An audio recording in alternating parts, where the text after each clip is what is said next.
Hello, friends of YouTube. Hello, and welcome back to Mike Reads the World with Amadou Hampaté Baz, The Fortunes of Wangrin for the country of Mali. Amadou Hampaté Ba is from Mali. He wrote this book and straight-faced his whole life has claimed this is based on a real man, on a real story that was told to him, despite quite a few we would call magical elements that come particularly from the tribal culture of this cultures, I should say plural, of this region. So, uh, we're talking. This is a powerhouse in African literature. The back is filled with, the words of academics from. You've got the University of Chicago, University of Toronto, New York University. They call it a classic in Francophone African literature. So yes, it is translated from French, in which it was originally written and is translated by Ina Povalina Taylor, and originally published in French in 1973. So this it's a slightly older one, but what's really interesting about this one is it takes place during colonial era Mali. And I do not think that up until now I have read a book from even the entire continent of Africa, let alone West Africa, a book that takes place during the colonial era. There's definitely, there's ones that the events of the book take place before, like Shaka, and there's ones where they're after independence. But in this case, we have a pre-independence Mali, where the French are in control, and it's one thing you don't think about a lot, And sometimes, even today, you'll go to a country and you'll think, like, oh, this country, of course, they're, resisting imperialism and colonialism and things like that. Or even, thinking back 100 years ago. But here we have a man, Wangrin, whose life story is absolutely wild. Who he's a man who really, celebrates his own tribal culture and so on. But his tribe actually supported the French during French colonization of Mali because there was a greater enemy from the interior of Africa that was trying to conquer everybody. So it right away in this book introduces you to the complexity of colonial politics, which is great.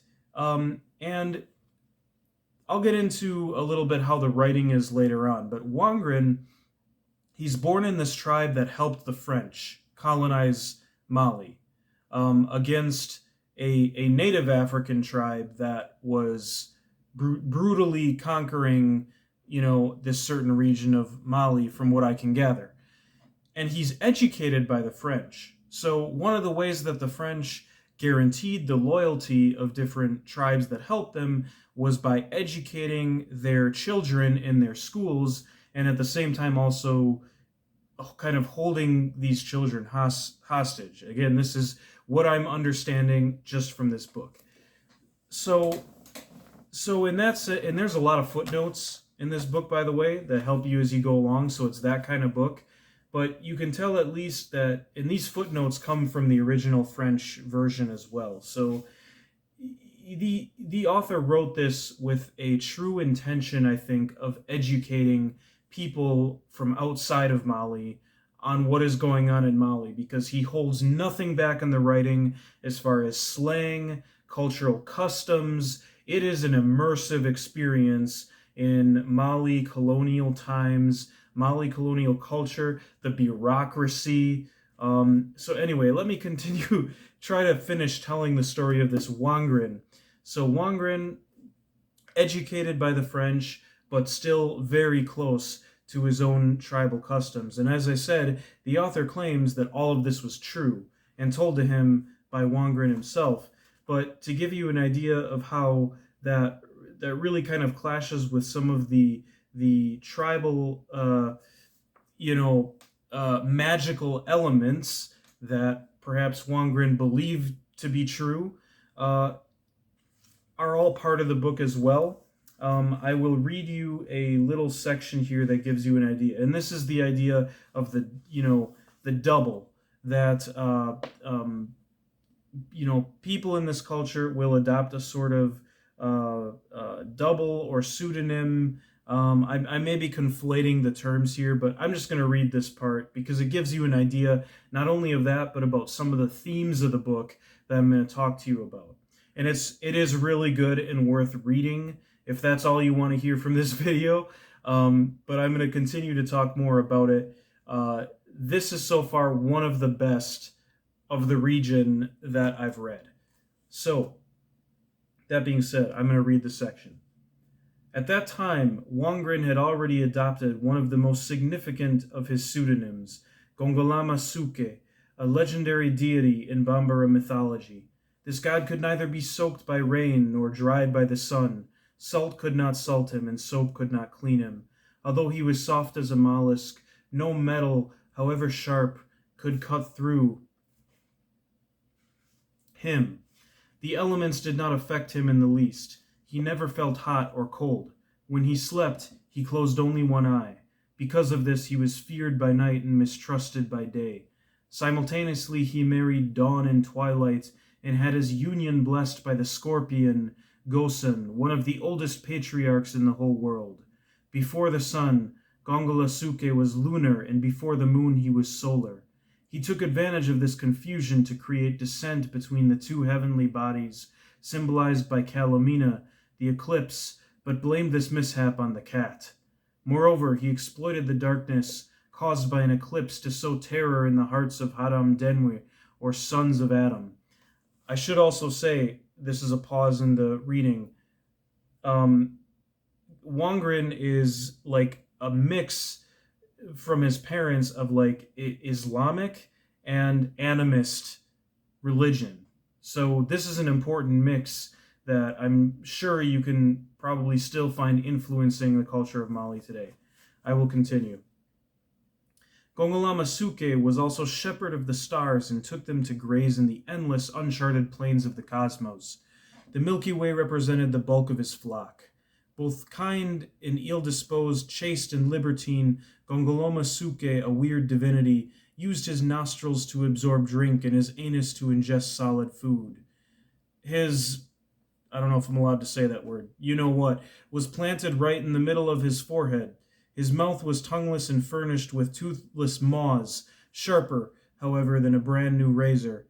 These he used for sawing, cutting, sculpting, and digging according to his needs. Each time that the news of a birth or a wedding was broken to him, Gongolama Suke wept and wept until his tears eventually dried up. But when he heard of a demise, divorce, or any kind of calamity, he laughed till he split his sides. He always walked backwards toward his destination, and rested with his head on the ground, and his feet stuck in the air at right angles with his body. He hurled vulgar abuse at those who had been kind to him, but warmly thanked and sang the praises of those who detested him, and had caused him the worst kind of trouble. After the first crowing of the rooster at dawn, and the last braying of the donkey at dusk, Gongolama Suke climbed the vast mahogany in the sacred forest and shouted for all who wished to hear, "It is true that I am Gongolama Suke, a weird divinity, but I also represent the confluence of all opposites. Come to me, and your wishes shall be granted." And so this is the deity that not only Wangrin takes as his personal kind of symbol, but really defines Wangrin himself. Very long way to get to the theme of this book, which is Wangrin is a man who throughout this book will first and foremost serve his own needs by playing off both the French colonial powers and people, native Malians from his tribe, but it is all twisted up and intermingled. Like, yeah, the French have power in this country, but it is shown, this whole story is shown from the perspective of Malians and how they navigate the situation, turn against each other. You know, a good portion of this book, and actually one of the most difficult aspects of this book, is the bureaucracy. Uh, there are long parts of this book that just describe the maddening, corrupt bureaucracy of the colonial French system. And I'm not talking like just how it works. I'm talking about like all the little politicking that Wangrin has to do to move up in this. And he becomes a type of what they call an interpreter.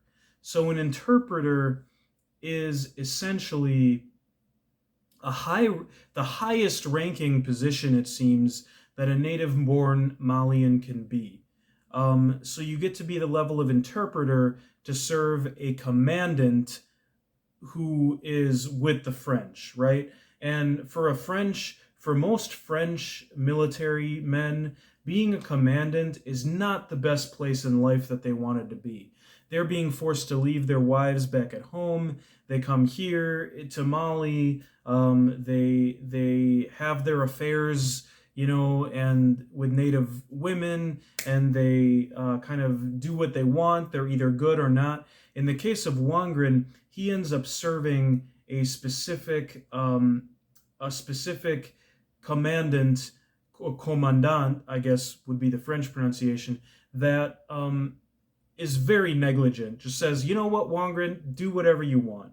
And so Wangrin does whatever he wants. He starts embezzling public funds to himself. And this brings him in conflict with another interpreter named Romo, who is essentially doing the same kinds of things. But they end up being rivals for these interpreter jobs, kind of in town after town. And because of their very first altercation, it becomes a rivalry that's going to last the entire book, where Romo and Wangrin are just constantly trying to destroy each other and take each other down. Romo is most often the aggressor. And through all this, both of them have their ups and downs. They reach, riches and poor, and Wangrin rises and falls to the heights of power, the heights of money multiple times in this book. And just to give you a sense of how recent the colonization of this region of Africa was, there's a part in this book that Wangrin buys a sports car. And he's driving a sports car around. And this is probably like the 1930s or 20s, and they're talking about how this sports car can go like 60 miles per hour, and that's faster than any other car. Excuse my use of miles for the for the metric system users that are most of the world.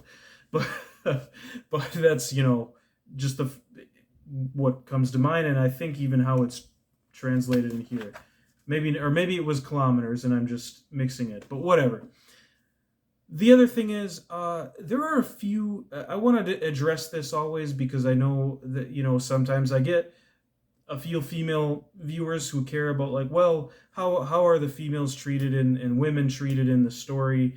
And I just want to say that there are a few deeper female characters throughout the novel, certainly not as much as men, but they really, the only protagonism that they have in the book is their ability to seduce men. And that is something, I guess, kind of cultural or just part of the time and place. I don't know. But I do get the sense that the world portrayed in The Fortunes of Wangrin is really realistic, despite all the magic and the animism and so on. So I just wanted to throw that out there. It didn't obviously hamper the reading for me, but it is something to keep in mind if that's something that bothers you. So anyway, to continue with Wangrin, he is, despite embezzling a lot of public funds throughout this book, he's part of a corrupt colonial system. It is what it is. But he shares a lot of this embezzlement with the people. And he does it quietly. And even in the writing, it's very understated. So this isn't a Robin Hood type of story. Like, it is, but the Robin Hood giving to the poor part is understated but always present. Wangrin is subtly always giving to people who have less than he does, until kind of the hubris reaches him towards the end of the book. But even then, he becomes a complicated character because even when he falls, he celebrates life.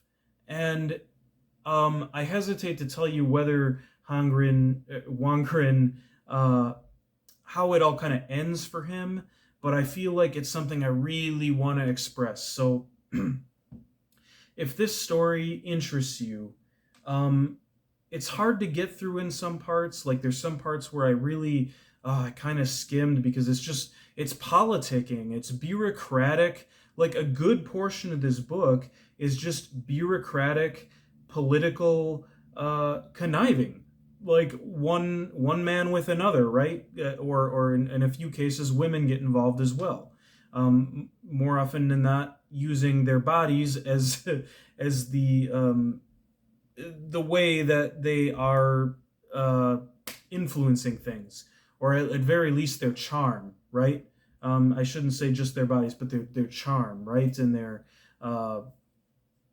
but anyway, so it's a lot of politicking. It's like, this is like a simulation. Like, if you've ever worked for a city government, which I have, and if you've ever worked in any kind of government position, this is gonna speak to you because really, even though it's a lot more brutal and a lot more cutthroat than today, it's pretty comparable. The way people kind of go behind each other's backs, and the rivalries are all kind of like pushed through the system and kind of less than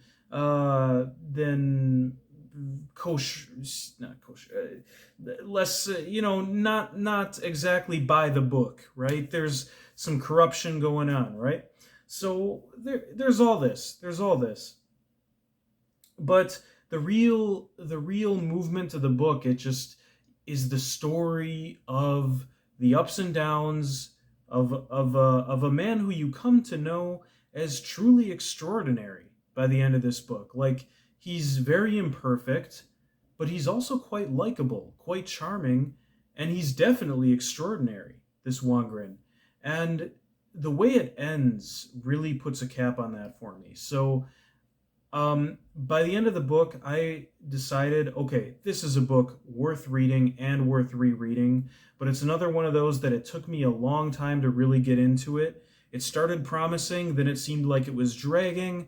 By the end, it's like, okay, yeah, this is a great book. This is a great novel I would read again, and deserves more analysis and probably more time. I even took my time with this book, more so than a lot of books. I thought it was going to be a quicker read than it was.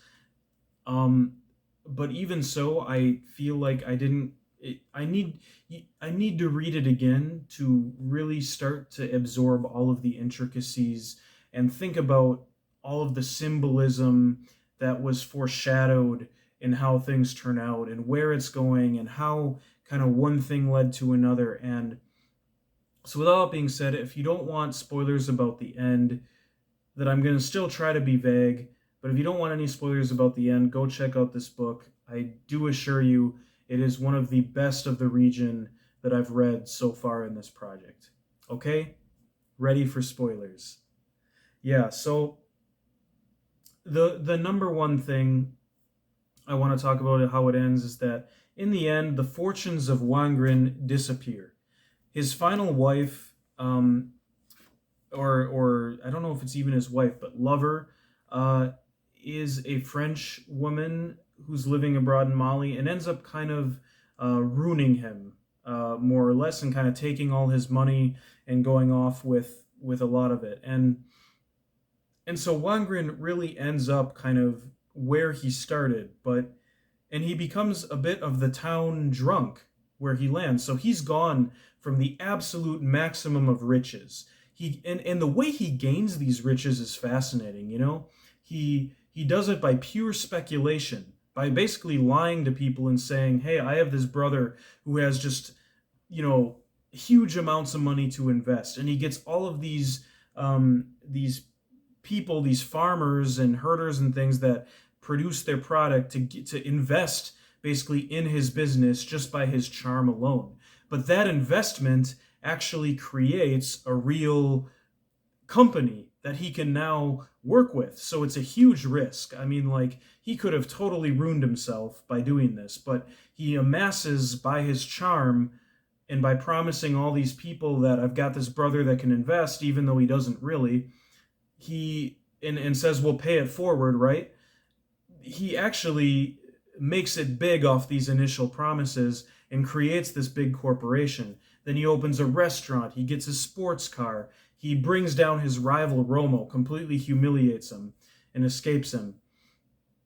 And then falls to nothing. He becomes a town drunk after he basically gives in, and this all begins when actually he's like he's got a gun to his head and he's about to end himself when this French woman like stops him and gives him a concoction of alcohol for him to drink, and this is what turns him into an alcoholic purportedly. It's such a strange scenario that you've got to read for yourself and make up your own mind about what it all means. But it's absolutely literary, and this book goes from being like very academic to very literary at the end. Like, just a very intricate situation and symbolism. There's that animus symbolism that was foreshadowed way at the beginning happening here too, with the dove with the black ring around her neck, and you'll figure out what that means if you read it. But then Wangrin, becoming the town drunk, is still laughing at himself.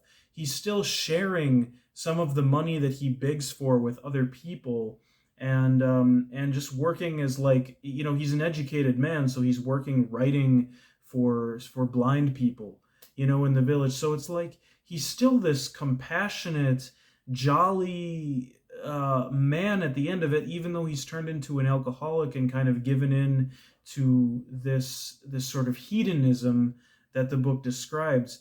And when he dies, it really is a sad thing. And everything you've just read about how he struggled through life, built up his fortunes, fallen through to nothing multiple times, really comes back. And you realize, you know what? He was not a bad guy this whole time. And you look at the people around him, like there's one woman in particular who actually plays a pretty strong protagonist role, who remembers him fondly, and she's with her husband, and they remember how he helped them, and even they try to help him while he's in his alcoholic phase. And at the end of this, his great rival of the whole book, Romo, the guy who hated his guts through his entire life, comes to his funeral and says, as part of our tradition, when death happens, as death comes for us all, we simply must forgive. We simply must forgive our enemies. And put all of our rivalry aside, and it's up to me now to do it. And he, the major villain of the novel, the major villain of this whole novel, makes the choice to put aside all of the hatred they had in life, and at his funeral gives a beautiful speech about his greatest enemy, who is now fallen. It is a really one of the most moving and beautiful things I've read. It's wonderful, and it makes me think of even people in my life who I've maybe had conflicts with, that I've thought of as enemies at one time, that no, death comes for us all, and all of our lives, we are the protagonists of all of our lives. And I would like to think that I, like Romo, could stand, and this probably will never happen, but stand at the graves or the funerals of those who hurt me most, if theirs happens to come first, and say, hey, this person, this was a great person who lived out their life the way to the best that they could live it. And I truly believe that about some people who have wronged me, that they are good people and trying to live the best as they can when it comes really down to the core of things. And so that is the greatest reflection that this book gave me, is one of let bygones be bygones, forgive and love even those who wrong you and your enemies. I mean, up to a certain point. That's not to say to let people defeat you, and no one in this book does, or let people walk all over you, but it's that understanding, that deep understanding of the human condition that we find in literature, that even in a book like this is obviously coming. It's a Malian author transmitting in a way that's influenced by the oral traditions, right? He's not writing this because a lot of people in Mali are going to read his book. I feel that this was written for a Western audience that understands stories in this way. And I mean, not saying that there isn't, educate. I know nothing about the Malian education system, or how many people do read this in Mali. This is pure speculation, but all I'm saying is that different parts of the world have different ways of passing on stories. In some places, it's oral tradition, and we know that this region it has been much more historically common for oral tradition to take precedence over written tradition. In the West, we live in societies that put much more prominence on the written tradition, although that's changing now with the digital age. So things change over time as well.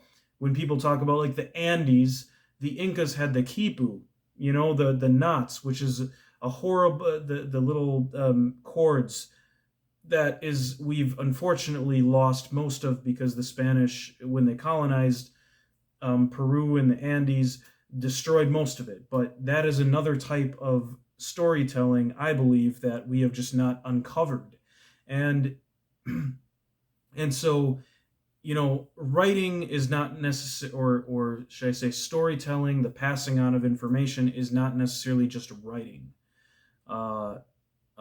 Communication, written language, is not just writing. I don't know how else to say that.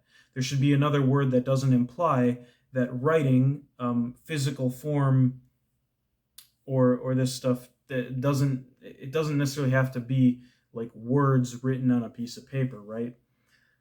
Oh, that was a tangent. But anyway, Fortunes of Wangrin, I think I've talked enough about it.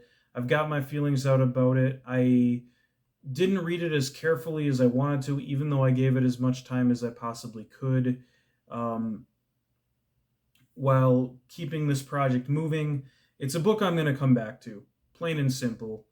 It's a book that I think is probably one of the best of the region, despite its flaws, and despite some parts being a little bit like, oh my God, more politicking, more bureaucracy. Like, there's a good chunk of the book that you need to have some patience with, and you need to kind of just roll with it, maybe even skim some parts like I did, and then go back if you think you missed something. This book was kind of like that for me, like me jumping around, like, wait, did I miss that?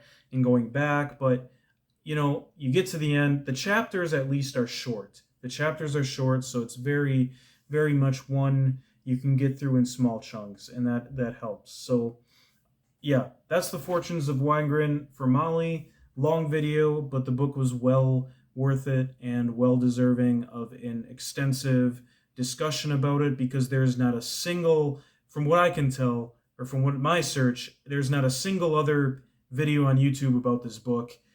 And I do hope that I haven't completely put people off with my long introduction and taking forever to get to the point, because this book is really great and should be more widely read and discussed, I believe.